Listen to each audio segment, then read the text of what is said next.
The alarm bells rang loud across the Kepler research station. Dr. Kekstar dropped his data tablet and ran toward the docking bay. His long green tail dragged behind him as he moved through the metal corridors. Other Zephyrians rushed past him, their yellow eyes wide with panic. Something had crashed into their space station, something big.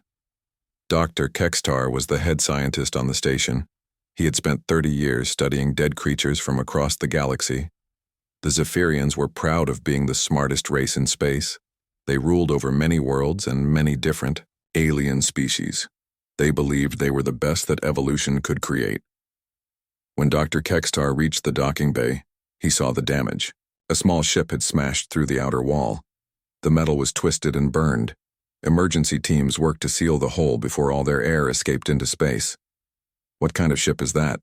asked Lieutenant Yex, a younger Zephyrian officer. Dr. Kekstar looked at the wreckage. The ship was strange. It had markings he had never seen before.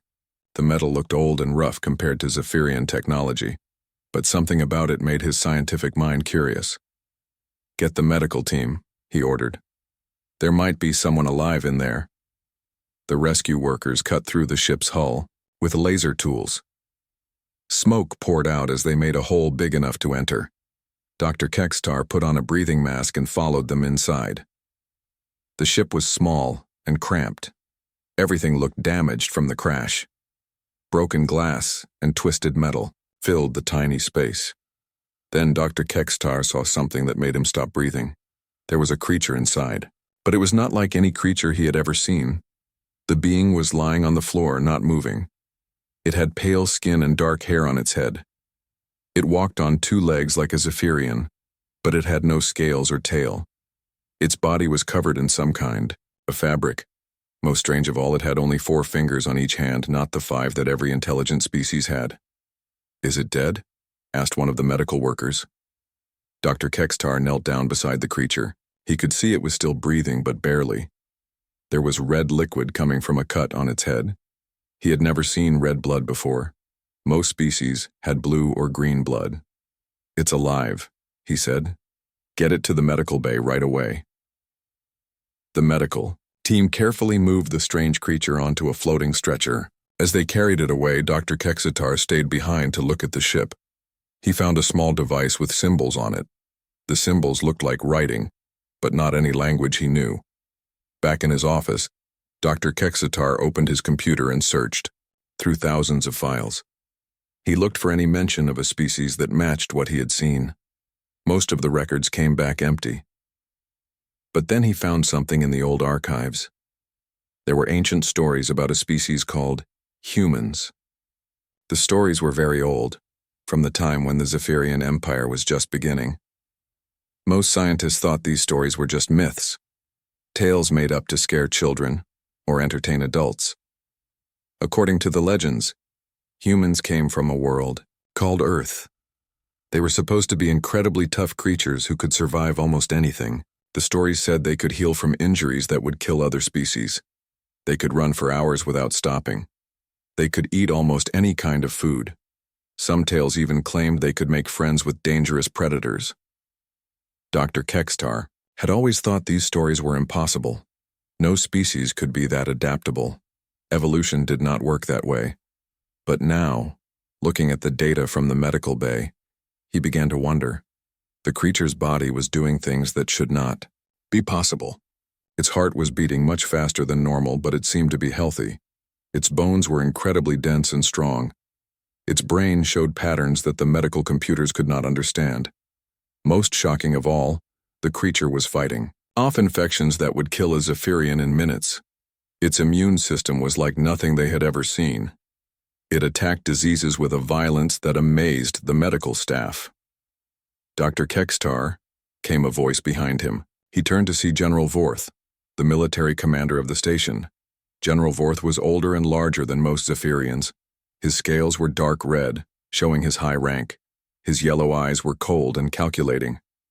"General," Dr. Kekstar said carefully, "I was just studying the crash survivor." "Yes, I heard about our visitor," General Vorth said. He moved closer to Dr. Kekstar's desk. "What can you tell me about it?" Dr. Kekstar hesitated. He could see the hunger in the general's eyes. General Vorth was always looking for new weapons to use in the Empire's wars. It appears to be from an unknown species, Dr. Kekstar said slowly. Its biology is quite unusual. Unusual how? Well, its physical capabilities seem to exceed normal parameters.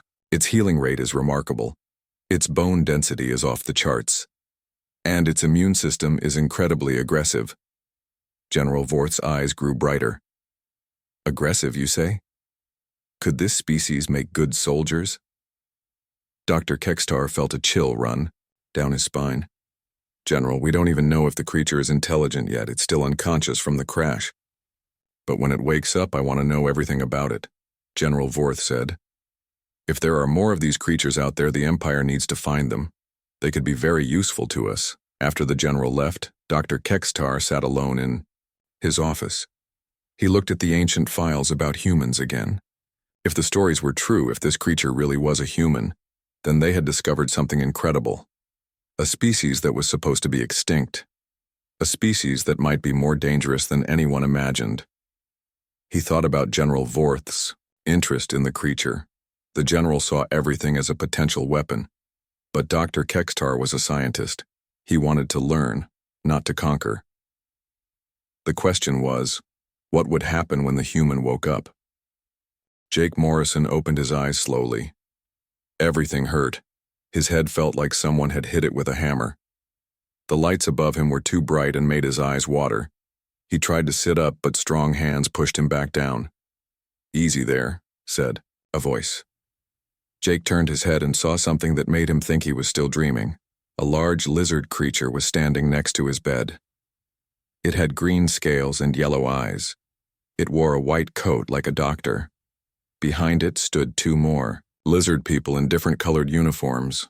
Jake tried to speak, but his throat was too dry. One of the creatures brought him a cup of water. The water tasted strange, but it helped.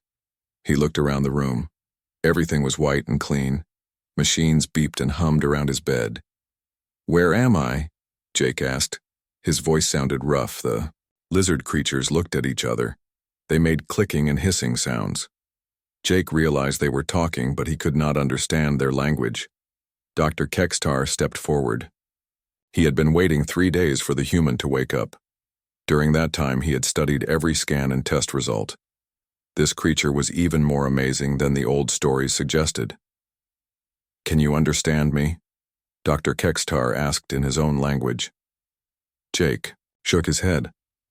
"I don't know what you're saying." Dr. Kekstar tried several other languages that were common in the galaxy. Jake did not respond to any of them. Finally, Dr. Kekstar brought over a translation device. It was a small computer that could learn new languages by listening. For the next several hours, Jake and Dr. Kekstar worked together. Jake would point to things and say their names in English. Dr. Kekstar would do the same in Zephyrian. The computer recorded everything and began to build a translation program. Jake was amazed at how fast the process worked. Within just 1 day, he could have simple conversations with Dr. Kekstar. By the end of the second day, they were talking about complex ideas. Dr. Kekstar was shocked. Most species took weeks or months to learn a new language. But this human was picking up Zephyrian faster than seemed possible. His brain was processing information at an incredible rate. "Tell me about your home," Dr. Kekstar said one morning. They were sitting in the medical bay. Jake was feeling much better now. His injuries had healed faster than any Zephyrian doctor thought possible. Jake's face became sad. "My home is gone," he said. "Earth was destroyed 200 years ago." "Doctor?" Kekstar leaned forward. "Earth? You mean the planet from the old stories?" "You know about Earth?" Jake asked, surprised. "There are ancient records. Most of my people think they are just myths. Stories about impossible creatures who could survive anything." Jake laughed, but it was not a happy sound. "We're not impossible. We're just stubborn." Over the next few days, Jake told Dr. Kekstar about Earth. He described a world that sounded like a nightmare to the Zephyrian scientist. Earth had extreme weather that could kill you in minutes. It had dangerous animals, with claws and teeth. It had earthquakes and volcanoes and storms that could destroy entire cities. How did anyone survive on such a world? Dr. Kekstar asked. We learned to adapt, Jake said. When the weather got cold, we made clothes and built fires. When animals attacked us, we learned to hunt them first. When the ground shook, we built stronger houses. Dr. Kekstar was fascinated. Your people were persistence hunters? Among other things, Jake said. We would chase animals for hours until they got too tired to run. We could keep going when they had to stop. To prove his point, Jake asked if he could exercise. The medical staff set up a running machine for him. Jake ran for 2 hours without stopping. His heart rate stayed steady the whole time. When he finished, he was barely breathing hard. The Zephyrian doctors were amazed. Most of them would collapse after running for 10 minutes, but Jake acted like his run was just a warm-up. Your heart and lungs are incredibly efficient, Dr. Kekstar observed. And your cooling system is remarkable. Jake had been sweating during his run. Zephyrians did not sweat. They had to stop and rest in shade when they got too hot. But Jake could keep his body temperature stable while working hard. It's just evolution, Jake said. We evolved on a hot planet where you had to keep moving to survive. Jake also told Dr. Kekstar about the generation ships. After Earth was destroyed, the survivors had built massive ships to carry the last humans into deep space.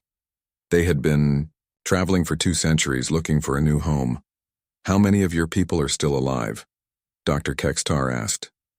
I don't know, Jake said quietly. My ship got separated from the main fleet during a storm in hyperspace. I've been traveling alone for months trying to find them. Dr. Kekstar felt sorry for the human.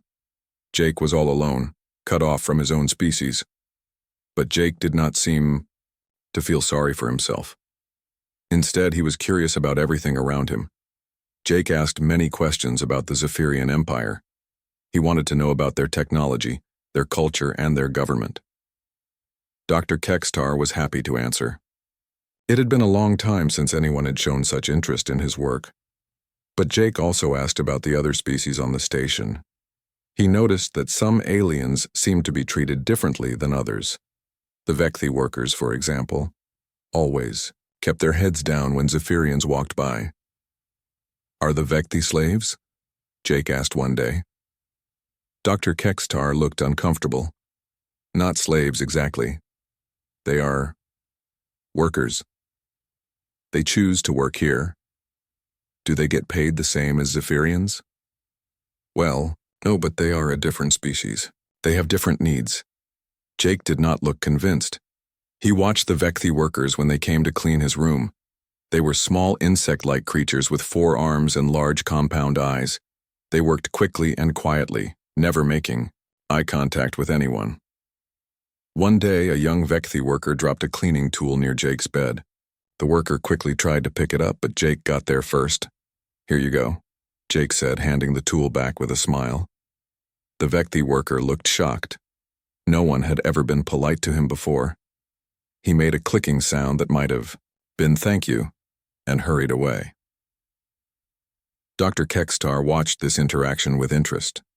In all his years on the station, he had never seen anyone treat the worker species with respect. But Jake did it naturally, as if it was the obvious thing to do. Meanwhile, General Vorth had been watching Jake through hidden cameras. He saw the human's physical abilities and was impressed, but he was more interested in something else he had noticed. Jake was a natural leader. Even though he was alone and injured, other creatures were drawn to him. The medical staff liked working with him. Even some of the Zephyrian guards had started to respect him. General Vorth began to make plans. If there were more humans out there, the Empire needed to find them. And if they were all like Jake, they could be the perfect soldiers. Strong, smart, adaptable, and able to inspire others to follow them. But first, he needed to know where the human fleet was hiding. Jake had been on the station for 2 weeks now. His injuries were completely healed, which amazed all the doctors. Dr. Kekstar spent hours each day talking with him and learning about human culture. But Jake was getting restless. He wanted to move around and explore the station. Can I walk around? Jake asked Dr. Kekstar one morning. I promise I won't cause any trouble. Dr. Kekstar thought about it. General Vorth had ordered that Jake stay in the medical section, but the human seemed harmless enough, and Dr. Kekstar was curious to see how Jake would interact with the rest of the station. "I suppose a short walk would be acceptable," Dr. Kekstar said. "But I must come with you." They left the medical bay together. Jake was excited to see more of the station. The corridors were wide and clean. Everything was made of smooth metal that reflected the lights. But Jake noticed something that bothered him. Whenever they passed HFY workers, the small insect creatures would press themselves against the walls and look down at the floor. They acted like they were afraid. Jake had seen this behavior before in the medical bay, but he thought it was just because they were shy. "Why do they do that?" Jake asked Dr. Kekstar. "Do what?" "Act scared when we walk by." Dr. Kekstar looked uncomfortable. "It is proper behavior. They are showing respect." Jake stopped walking. "That's not respect, that's fear." "You do not understand our culture," Dr. Kekstar said quickly. "The HFY are happy to serve. It is their nature." Jake did not believe this, but he did not argue. Instead, he watched and listened as they continued their walk. He noticed that the HFY were everywhere doing all the hard work. They cleaned the floors, carried heavy equipment, and fixed broken machines. But he never saw any HFY in positions of authority. They visited the dining hall where the Zephyrian crew ate their meals. Jake was surprised to see that the HFY workers ate in a separate, smaller room. Their food looked different too. It was plain and simple compared to the elaborate meals the Zephyrians enjoyed. "This doesn't seem right," Jake said quietly. Dr. Kekstar pretended not to hear him. Their walk was interrupted by an emergency alarm. Red lights flashed in the corridors and a voice spoke over the communication system. "Reactor breach in Section 7. All personnel evacuate immediately. This is not a drill." Dr. Kekstar grabbed Jake's arm. "We must get back to the medical bay. It is safe there." But Jake was not listening to the announcement. He was watching the HFY workers. While all the Zephyrians were running toward the safe areas, the HFY were running toward the danger. "Where are they going?" Jake asked. "The HFY must seal the breach," Dr. Kekstar explained. "They are more expendable than Zephyrian personnel." Jake felt anger rise in his chest. Expendable? Before Dr. Kekstar could stop him, Jake was running toward Section 7. His human reflexes and speed caught the Zephyrian scientist by surprise. By the time Dr. Kekstar realized what was happening, Jake was already gone. Jake reached Section 7 as the first HFY workers were entering the dangerous area. The radiation levels were deadly. The HFY had basic protection suits, but Jake could see that the suits were old and patched. They would not provide much protection. "Stop," Jake called out. The HFY workers turned around, surprised to see a human. Jake looked at the radiation readings on a nearby monitor. The levels were high, but not as high as some of the radiation on Earth. Humans had evolved on a planet with a thin atmosphere that let in dangerous radiation from space. Jake's body could handle much more radiation than most species. "I'll go in," Jake said. "I can handle the radiation better than you can." The HFY workers clicked and buzzed at each other in their own language. They seemed confused. No one had ever volunteered to take their place before. Jake did not wait for their permission. He grabbed one of the protection suits and put it on quickly. It was too small for him, but it would have to do. Then he ran into the reactor section. The heat hit him like a wall. Steam filled the air and made it hard to see. Jake followed the emergency lights toward the reactor core. He could hear the HFY workers behind him, but he was moving much faster than they could. The reactor breach was worse than he had expected. Coolant was spraying everywhere, and the radiation levels were climbing. Jake found the manual controls that would seal the breach, but they required someone to stay close to the reactor while the system reset. Anyone who stayed would be exposed to lethal radiation for at least 10 minutes. Jake did not hesitate. He activated the controls and prepared to wait. But then he heard clicking sounds behind him. 3 young HFY workers had followed him into the reactor room. "Go back," Jake shouted. "It's too dangerous." But the HFY workers did not leave. Instead, they started helping Jake with the repairs. They handed him tools and helped him reach difficult areas. They worked as a team, even though they knew they might die. Jake was amazed by their courage.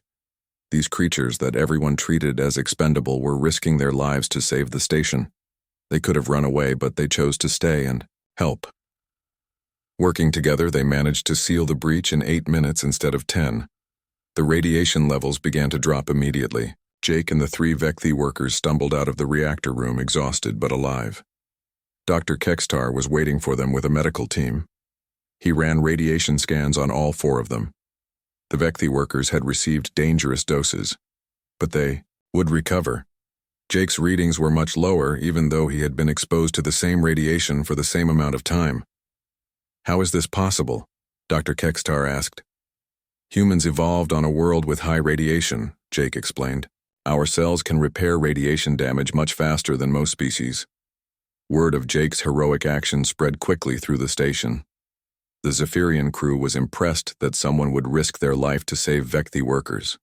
Most of them had never thought of the Vecthi as real people before, but Jake's actions had an even bigger impact on the Vecthi themselves. For the first time in their lives, someone had treated them as equals. Someone had been willing to die for them. Over the next few days, Vecthi workers began approaching Jake whenever they saw him in the corridors. They would click softly and touch his arm with their small hands. It was their way of saying, "Thank you." Jake began talking to the Vecthi workers whenever he could. He learned some of their language and they learned some of his. He discovered that they were actually very intelligent, but the Zephyrians had never bothered to find out. Dr. Kekstar watched these interactions with growing concern.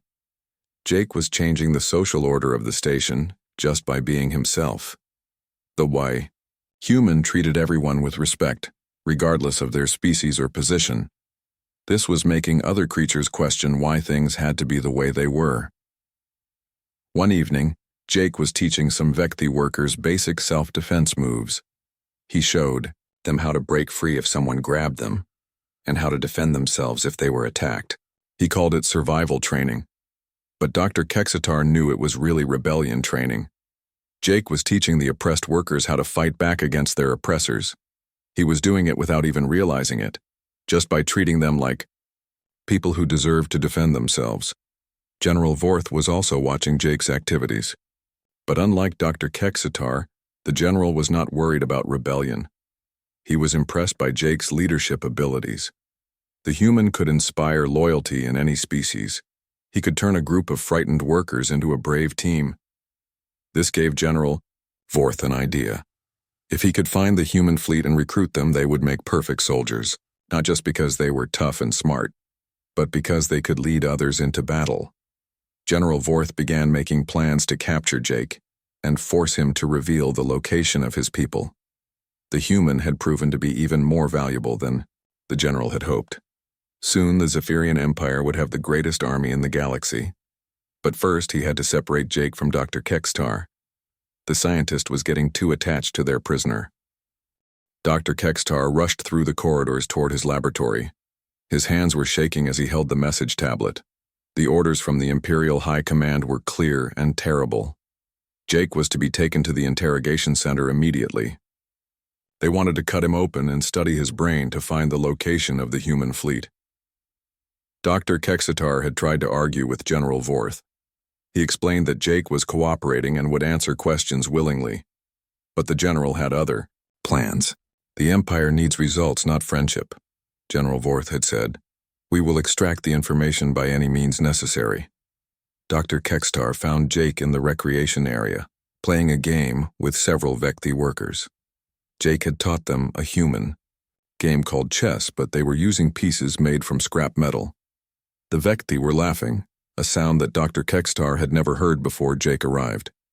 "Jake," Dr. Kekstar said quietly, "I need to speak with you alone." Jake looked up and saw the worry in the scientist's yellow eyes. He excused himself from the game and followed Dr. Kekstar to a quiet corner. "What's wrong?" Jake asked. Dr. Kekstar looked around to make sure no one was listening. "You are in great danger," he whispered. "General Vorth has received orders from the High Command. They want to perform surgery on your brain to extract information about your people."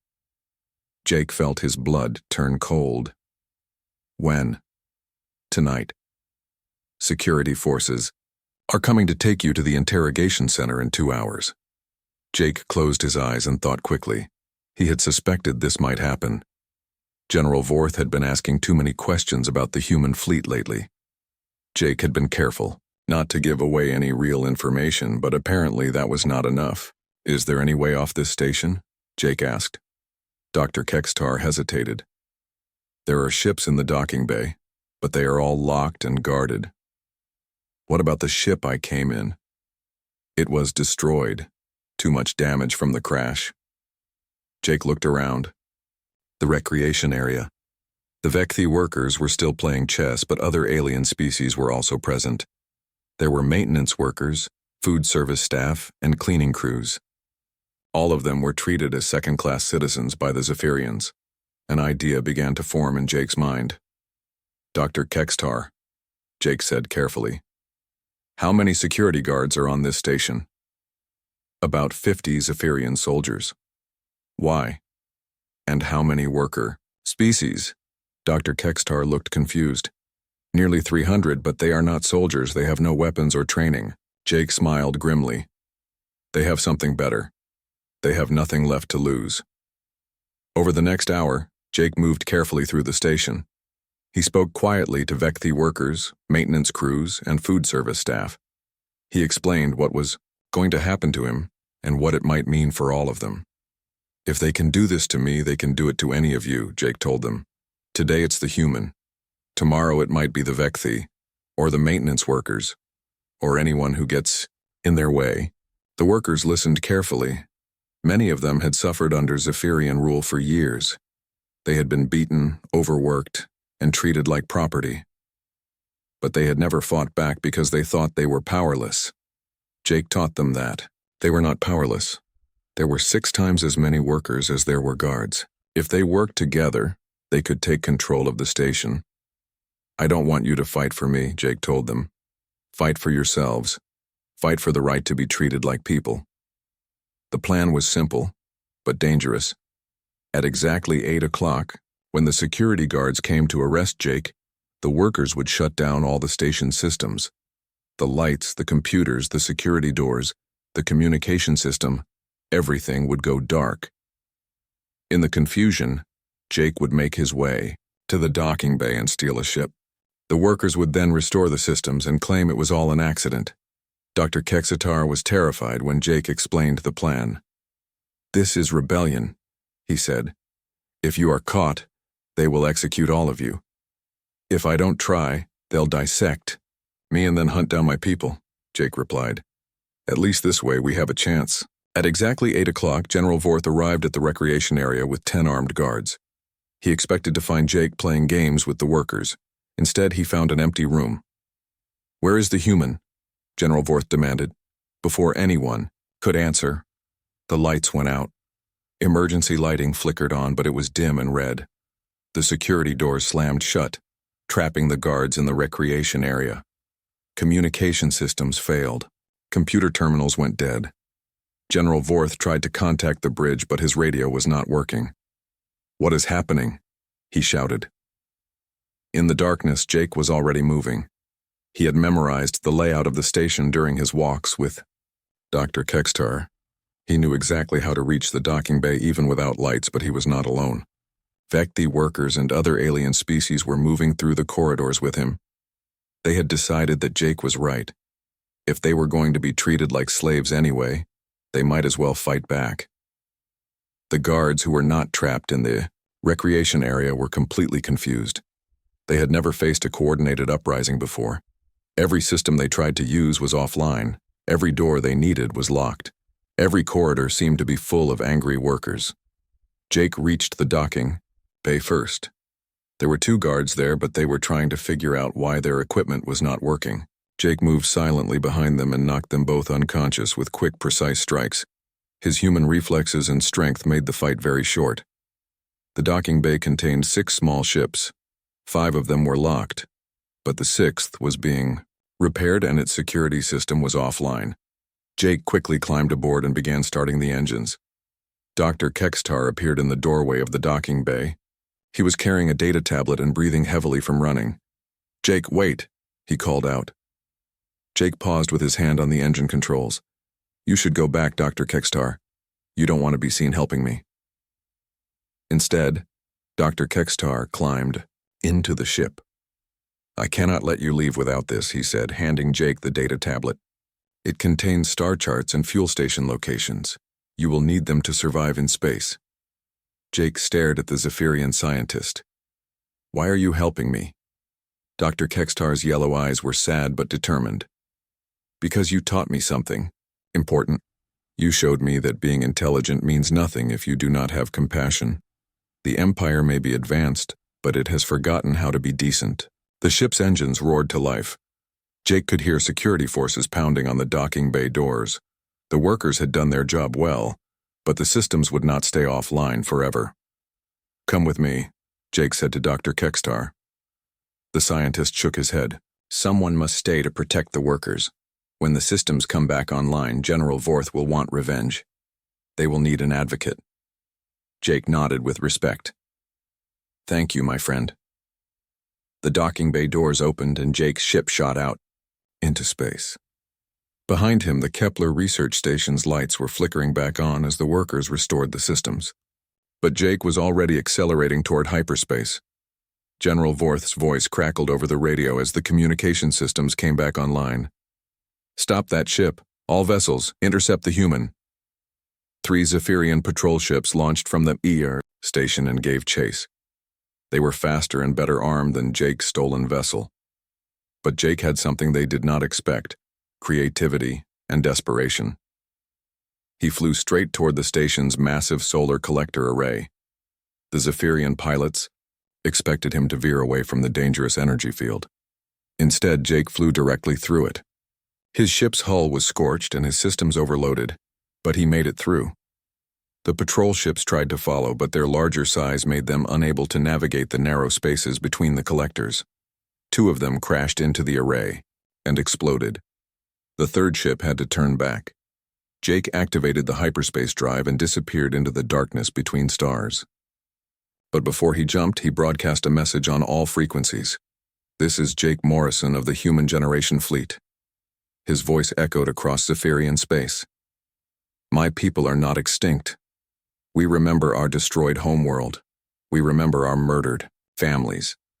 And we are coming. The message was heard on hundreds of worlds across the Empire. Some who heard it felt fear. Others felt hope. But everyone understood the same thing. The humans were real, and they were not going to hide anymore. 6 months had passed since Jake's escape from the Kepler research station. The Zephyrian Empire had been on high alert ever since his message was broadcast across the galaxy. Every border patrol was watching for signs of human ships. Every space station had increased security. General Vorth had been promoted to Supreme Admiral and given command of the largest fleet in Zephyrian history. But the humans were nowhere to be found. Admiral Vorth stood on the bridge of his flagship, the Imperial destroyer, Dominance. He stared out at the darkness of space, wondering where the human fleet was hiding. His scientists had analyzed Jake's message 1,000 times, looking for clues about their location. They had found nothing. Perhaps the human was lying, suggested Captain Reth, Vorth's second in command. Maybe there is no fleet. Maybe he was the last of his kind. Admiral Vorth shook his head. The human was not lying. I could see it in his eyes. His people are out there somewhere, and they are planning something. On the bridge of the Kepler research station, Dr. Kekstar was working late in his laboratory.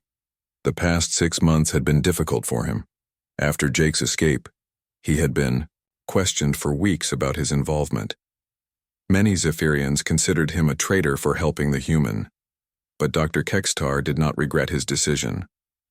The workers on the station were being treated better now. After their uprising, the Empire had been forced to improve working conditions to prevent future rebellions.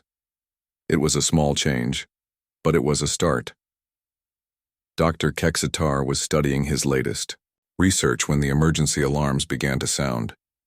He looked up from his work, confused. There had been no scheduled military exercises today. All personnel report to battle stations, came the announcement over the communication system. Unknown vessels detected approaching the outer system. This is not a drill. Dr. Kextar ran to the observation deck and looked out into space. At first he saw nothing but stars. Then the darkness began to change. Ships were emerging from hyperspace. Not just a few ships, but hundreds of them. They appeared in perfect formation, their hulls gleaming in the light of the distant sun. Dr. Kextar had never seen vessels like these before. They were sleek and powerful, with designs that seemed both alien and familiar. The largest ship in the formation was massive. It was easily 3 times the size of Admiral Vorth's flagship. Strange symbols were painted on its hull, symbols that Dr. Kextar recognized from Jake's crashed ship. These were human vessels. On the bridge of the human flagship Terra's Vengeance, Admiral Lisa Carter stood beside her tactical officer. She was a tall woman with short gray hair and cold blue eyes. She had been fighting in space for 30 years, ever since Earth was destroyed. "Status report," Admiral Carter ordered. "All ships in position, Admiral," replied the tactical officer. "We count 47 Zephyrian vessels in this system. They are moving to intercept us." Admiral Carter nodded. Behind her stood Jake Morrison, now wearing the uniform of a human intelligence officer. He looked different than he had 6 months ago. His time as a prisoner had changed him. He was harder now, more focused. "Are you ready for this?" "Admiral," Carter asked him.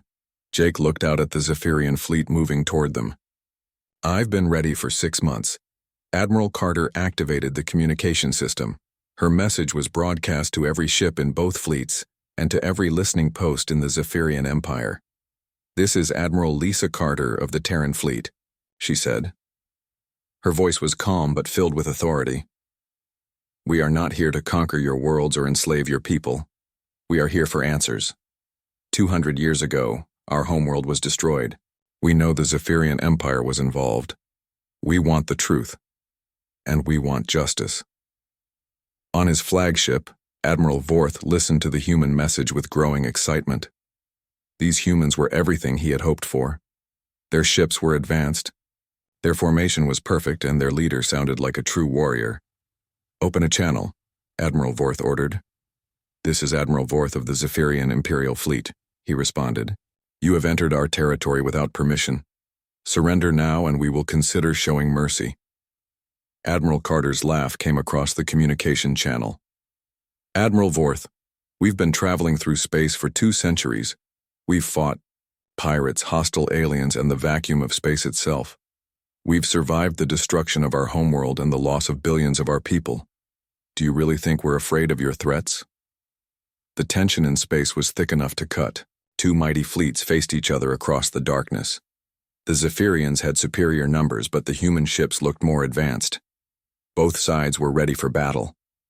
But then something unexpected happened. On the Kepler research station, the Vecthi workers had been listening to the communications. They remembered Jake and how he had treated them with respect. They remembered the uprising that had given them hope. The Vecthi began broadcasting their own message on emergency frequencies. Other worker species on nearby stations and ships heard the message and began repeating it. Soon, voices from across the system were speaking out. "The human speaks truth," said one Vecthi voice. "He helped us when no Zephyrian would." "He saved our lives," said another. "He treated us like people." "We stand with the humans," said a third. Admiral Vorth was furious as worker species threw out. His fleet began expressing support for the humans. Some were even refusing to follow orders. His perfect military formation was falling apart. Admiral Carter seized the moment. "People of the Zephyrian Empire," she broadcast, "we are not your enemies. We have traveled the galaxy for 2 centuries, and we have learned one important truth. No species should rule over another. No one should be treated as property. We offer friendship to all who want it, regardless of what species they are." On the research station, Dr. Kextar made a decision that would change his life forever. He activated his personal communication system and sent a message to the human fleet. "Admiral Carter, this is Dr. Kextar of the Kepler research station. I was the scientist who first studied your officer, Jake Morrison. I want you to know that not all Zephyrians support our empire's actions. Some of us believe in justice and equality. I formally request permission to defect to your fleet." Jake stepped forward on the bridge of Terra's vengeance. Permission granted, Dr. Kextar. You've always been a friend to humanity. Over the next several hours, more and more beings throughout the Zephyrian fleet declared their intention to join the humans. Worker species, sympathetic scientists, and even some Zephyrian military officers who were tired of the Empire's brutality. Admiral Vorth found himself commanding a fleet that was falling apart. Half his crews were in rebellion, and the other half were afraid to fight an enemy that seemed to inspire loyalty wherever they went. "Admiral," said Captain Reth quietly, "perhaps we should consider negotiating." Admiral Vorth's yellow eyes blazed with anger, but he knew his officer was right. The humans had accomplished something impossible. Without firing a single shot, they had turned the Zephyrian fleet against itself. The war that everyone expected never happened. Instead, representatives from both fleets met on a neutral space station to discuss terms. The humans did not want to conquer the Zephyrian Empire. They wanted something much more dangerous to the old order. They wanted to change. The negotiations lasted for weeks. In the end, a new agreement was reached. The Terran Alliance was formed, with humans as the founding members but open to any species that believed in equality and freedom. Dr. Kextar became the first non-human to join the Alliance leadership. Jake Morrison was given command of a new mixed-species peacekeeping force. His first mission was to return to the Kepler research station, not as a prisoner this time, but as a teacher. The young Vekthi workers who had once been afraid to look at Zephyrians were now learning to fly ships and operate advanced technology. Other species throughout the galaxy heard about the Alliance and began asking to join. Some worlds chose to remain with the Zephyrian Empire, and that was their choice. But many others decided that they wanted to be part of something new, something that judged people by their actions, not their species. Years later, when historians wrote about the end of the Age of Empires and the beginning of the Age of Cooperation, they would point to one moment as the turning point. It was not a great battle or a political treaty. It was the moment when a single human, alone and injured, was found in a laboratory. Jake Morrison had been right about humans. They were not just survivors. They were bridge builders. They had the rare ability to bring out the best in others, to inspire hope in the hopeless, and to turn enemies into friends. The galaxy would never be the same again.